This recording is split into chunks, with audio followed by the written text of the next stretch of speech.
Bonjour les enfants. Un petit conte pour le début de la 2e semaine de vacances. Hansel et Gretel.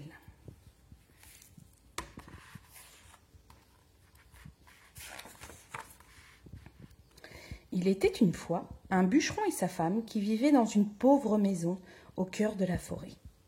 Ils avaient 2 enfants, Hansel, un garçon, et Gretel, une fille. L'hiver avait été si rude qu'il n'y avait plus rien dans le garde-manger. Un soir, le bûcheron proposa à sa femme.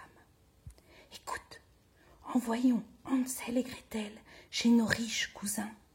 Ils n'ont pas d'enfants, ils s'en occuperont bien. » La mère se mit à pleurer à l'idée d'abandonner ses petits. C'était la seule façon pour qu'ils ne meurent pas de faim. Dès le lendemain, ils conduisirent Hansel et Gretel près d'un cours d'eau. Le père embrassa son fils et lui dit « Suis cette rivière et tu arriveras chez nos cousins.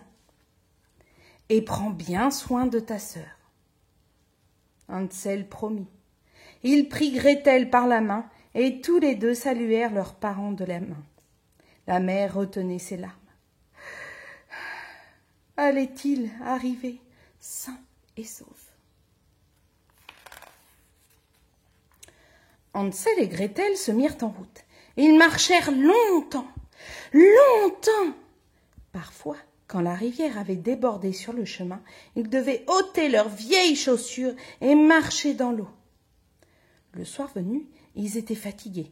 Ils avaient les pieds glacés. Gretel commença à pleurer. « Nous n'y arriverons jamais !»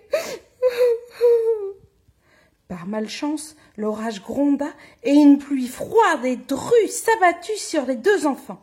Ils se mirent à courir pour échapper aux grosses gouttes. Soudain, à la lueur d'un éclair, Hansel aperçut une grotte et entraîna Gretel vers l'entrée du refuge. Ouf! Ils étaient enfin à l'abri. Ils s'endormirent vite, blottis l'un contre l'autre. Le lendemain, ils voulurent reprendre la route, mais en regardant autour d'eux, ils ne reconnaissaient plus rien, plus de bruit d'eau, plus de chemin. La veille, en courant pour échapper à l'orage, ils s'étaient complètement égarés. Cette fois, même Hansel n'était plus très rassuré.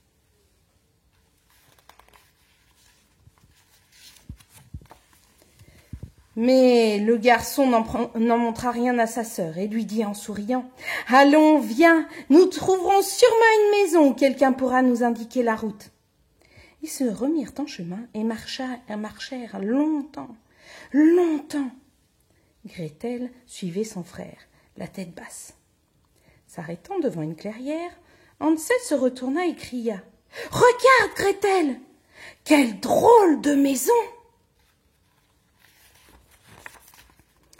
Devant eux s'élevait une bâtisse tout en pain d'épices. Le toit était en sucre, les murs en guimauve et les fenêtres en caramel. À la place des fleurs dans le jardin poussaient des sucettes. Soudain, la porte en chocolat s'ouvrit et une vieille dame sortit sur le perron. « Oh, mes pauvres enfants, entrez vite, vous devez avoir faim !»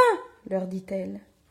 Hansel et Gretel, ravis, pénétrèrent dans la cuisine et dévorèrent le meilleur goûter de toute leur vie. Le soir, la vieille dame les installa dans un bon lit. Ils avaient l'impression d'être arrivés au paradis, ça c'est sûr. Hélas, la vieille dame n'était pas si gentille. C'était une sorcière qui attirait chez elle les petits-enfants pour les dévorer.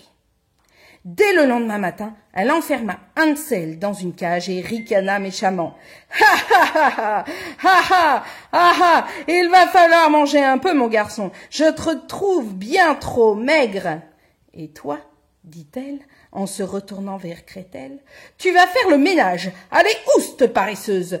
au travail. Chaque jour, Hansel devait manger les tonnes de nourriture que la sorcière lui apportait. Chaque jour, Gretel devait balayer, laver, faire le feu. Elle n'avait droit qu'à quelques quignons de pain rassis. Heureusement, le soir, son frère lui donnait une bonne cuisse de poulet bien croustillante. Tous les matins, la sorcière venait vérifier si Hansel prenait du poids en le tâtant. Mais comme celle-ci n'avait pas une bonne vue, Hansel lui tendait un os de poulet à travers les grilles de sa cage pour lui faire croire qu'il s'agissait de son bras. Déçue par sa maigreur, la sorcière ne pouvait se résoudre à le manger. Au bout de quelques semaines, la sorcière en eut assez de patienter. « Je ne comprends pas pourquoi tu ne grossis pas. Méchant garnement. Mais ne crois pas t'en sortir ainsi. Je vais quand même te manger. » Puis elle ordonna à Gretel « Dépêche-toi, allume le poêle. Ce soir, je vais faire un bon festin. » Gretel commença à enfourner des bûches. Tout en attisant les braises, elle eut une idée vraiment bonne. La sorcière lui demanda d'entrer dans le four pour voir s'il était assez chaud. Elle avait bien l'intention de s'en débarrasser en la mettant à rôtir. Gretel, qui avait deviné les intentions de la méchante femme, répondit « Entrer dans le four ? Mais je ne l'ai jamais fait. »« Décidément, tu es encore plus gourde que tu en as l'air. » Et elle s'approchera du four pour montrer l'exemple à Gretel. V'là, la petite fille referma la porte et c'est la sorcière qui fut rôtie. Vite, Gretel ouvrit la porte de la cage d'Hansel et les deux enfants tombèrent dans les bras l'un de l'autre. « Allons-nous-en de cette maison !» dit Gretel. Mais Hansel l'arrêta. Chaque soir, il avait vu la sorcière compter et recompter des pièces d'or.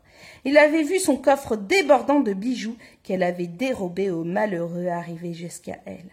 Il attrapa un sac et enfourna ce trésor avant de quitter la maison. Ils se mirent en chemin avec l'espoir de retrouver leurs parents. Ils marchèrent longtemps avant d'arriver chez eux, et par la fenêtre, ils virent leurs parents tout tristes. Ils ne s'étaient jamais remis d'avoir abandonné leurs enfants. Quand ils aperçurent Hansel et Gretel, ils sautèrent de joie et les embrassèrent bien fort. Grâce au trésor de la sorcière, ils vécurent longtemps, très longtemps.